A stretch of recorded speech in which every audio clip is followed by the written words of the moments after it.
Hi, my name is Deepti. Welcome to my channel, a place where you can learn at your own pace. Today's session will be all about identifying the different sections that are there in IELTS and how IELTS general training is different from IELTS academics.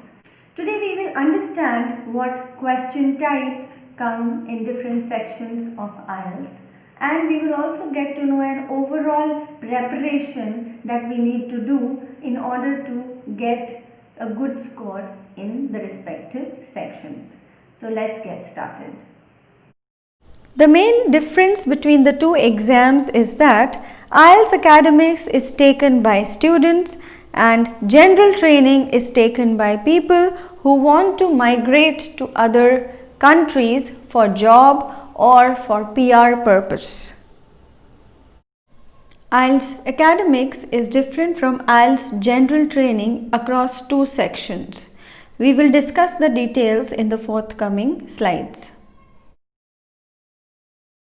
The overall score of IELTS is calculated out of 9 bands, and we have 4 sections: listening, reading, writing and speaking. Individually, each section is also scored out of 9 bands. Listening, reading and writing happen on a particular day in the same order. Speaking usually happens a couple of days before or after the main exam date. Listening and speaking are the same across academic and general training. While taking you through the reading and writing sections in detail, I will discuss further about what are the differences between academic and general training sections. On the day of the exam, your first section will be listening. In all, you will get 40 minutes to complete the listening section. You will get additional 10 minutes to transfer your answers from question paper to answer sheet. You will be provided with headphones that have volume control. You can adjust the volume as per your comfort level. Please remember, you will be able to hear the recording only once. So make sure you are careful and you concentrate well on whatever is being spoken. The initial conversation will be a sample conversation to make you accustomed to the sound levels. Later on, the main exam will start. You will have 40 questions that will be spread across 4 sections. The question types will include multiple choice questions, fill in the blanks or sentence completion, maps or diagram labeling. Match the following. So you'll be getting 2 columns in which you have to match the things that are there. You may get short answer questions and you may get things like forms, table, flowcharts or summary completion wherein there are blanks put in and you have to fill in those blanks. Now let us see what are the few strategies that we can look into in order to get a good score in listening. More of these strategies will be discussed in the forthcoming sessions. Audio that is played for listening can be in form of a monologue in which you will hear one person speaking. For example, you may hear a lecture. It can be in form of a dialogue, which can be a communication between a teacher and a student, or somebody who is gone to buy a ticket, so a passenger and somebody who is booking the ticket. It can also be a group conversation in which 3 people who have come to visit a city are asking questions to a guide. So these were a couple of examples that you might get in your exam. The first example is done for you. So please acquaint yourself with that first example. Get used to the sound, get used to the tone of the speaker, the accent of the speaker, and also get a hang of the situation in which the conversation is happening. In the listening section, you are expected to multitask. So you will be listening to the conversation, reading out the text, and simultaneously you will be also writing down the answer. You will get a couple of minutes to go through the questions first before the conversation starts. So please make sure you utilize that time very wisely. Follow the instructions carefully as the instructions would vary for different questions. As we saw in the previous slide, there are multiple types of questions that you will get. So the instructions will also be different for different questions. Pay attention to singulars, plurals and word limits. Some questions may ask you to write 2 words or less, 2 words and a number. So these are little details that you will have to focus on when you are taking your listening test. There is no difference in listening conducted for general training and listening conducted for academics.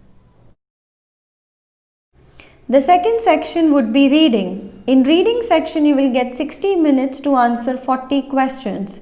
In these 60 minutes only, you are supposed to transfer your answers to the answer sheet. You will get 3 sections in all, wherein 40 questions would be spread across these 3 sections. If you are taking the academic IELTS, you will get 3 long passages and you will have to answer questions based on these 3 passages.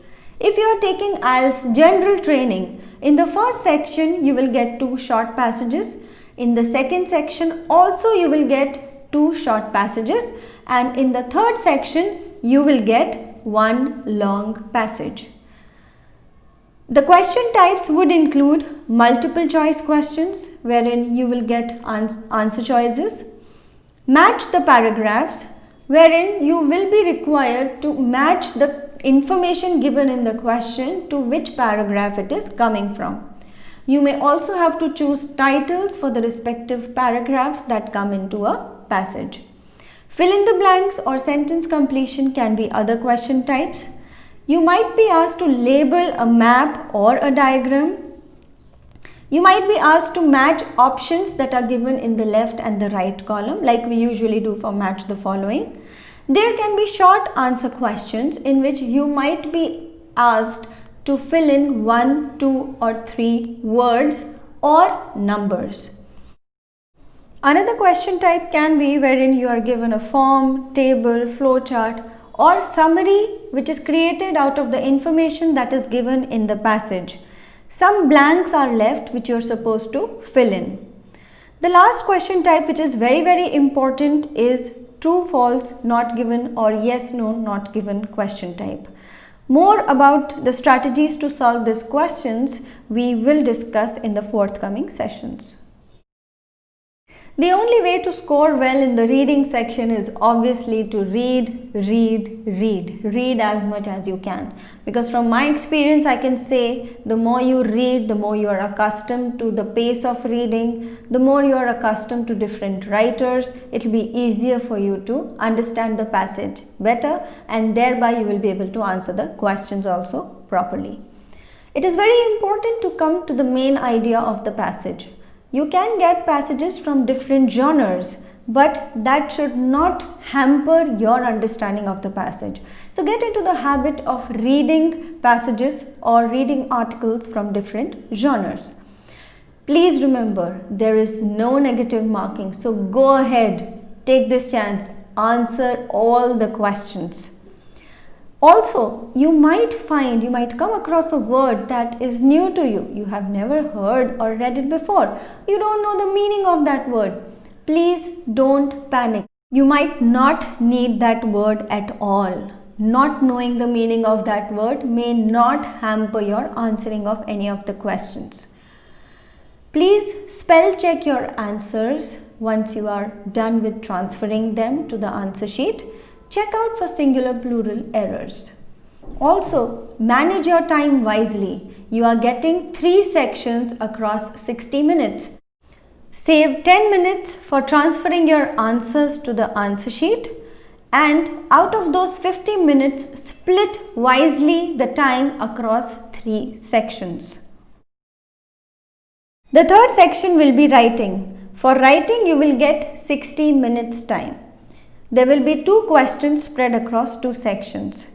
The first section is different for IELTS General Training and Academics. So, for General Training, you will be writing a letter. So you might be asked to write a formal letter or an informal letter. For IELTS Academics, you will get a pictorial depiction. For the pictorial depiction, you may get something like a chart, a graph, a table, a pie chart, a map, or a process. So you are supposed to give a detailed explanation of what you see in the chart in your own words. If it is a process, it can be something like how chips are manufactured. If it is a map, they may ask you about how the place looked before and after renovation, and you may get tables and graphs to compare. The second task is common for both IELTS Academics and General Training. You are supposed to write an essay.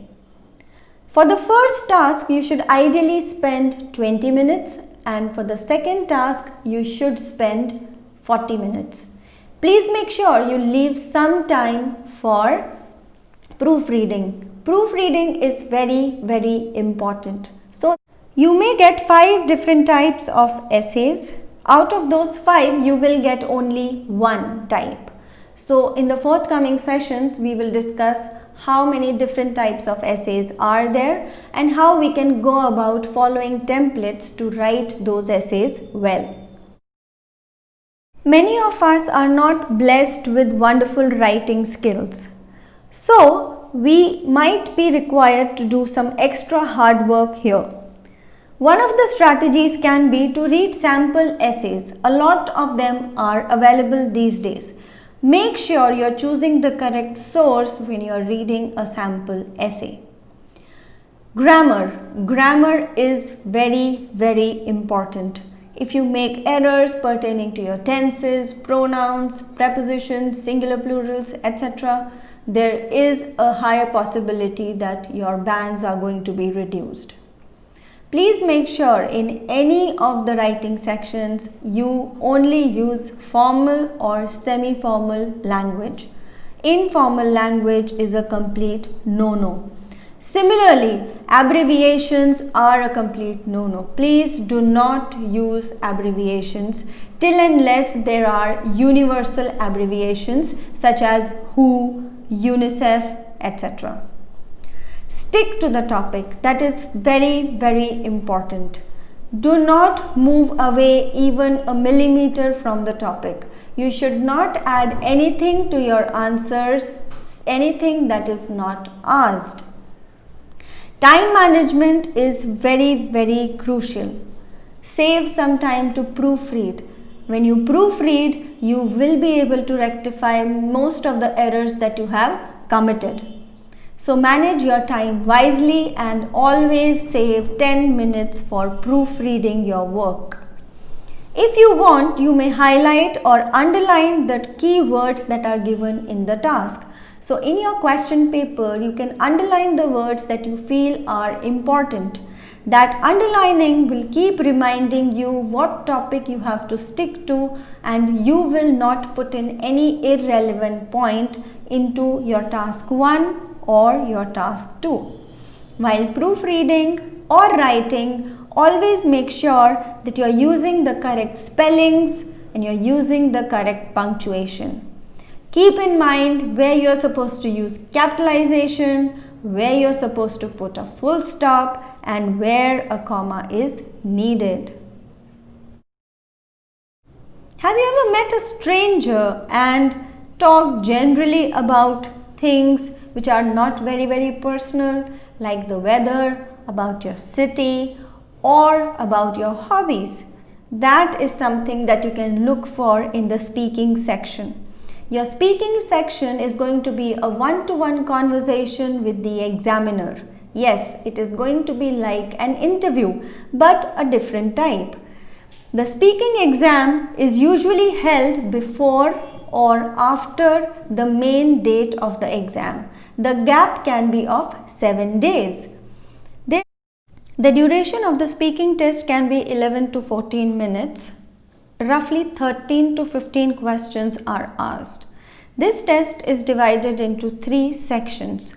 In the first section, the examiner would ask you very general questions about your academics, your job, your hobbies, your city, family, and other common things. In the second section, the examiner will give you a card on which a question is written. The topic that is given in the question, there are 4 bullet points also that follow the topic. You're supposed to answer all those points. You will get 1 minute time to think about the topic. You will also be provided pencil and paper to take down notes if you need them. You should speak on that topic somewhere between 1 to 2 minutes, not less than 1, and try not more than 2. There are different question types that you may get for your exam. These question types can be opinion-based questions in which you will be required to tell what you feel about a particular issue. You may get an evaluation question in which you might be asked something like, generally people feel that bigger houses are better. What do you feel about it? So you are supposed to tell something about other person's opinion. You may be asked to compare or contrast two given situations. Some questions may be based on past events and some questions may be more futuristic. You might be asked something like, how do you see the situation of your city 5 years from now? There may be cause and effect relationship based questions in which you might be asked how the growing population will have an impact on the world economy. Another question type can be hypothetical situations. Here you might be asked questions like, what would happen if all the animals of the world become extinct? So a situation that actually does not exist, but the examiner would ask you for your opinion as to what would happen if the situation existed. Many of us are very good communicators in our day-to-day life, but when it comes to an exam, we all feel nervous. So the most important tip for a speaking test is to be calm, to be composed, and to keep a slight smile on your face.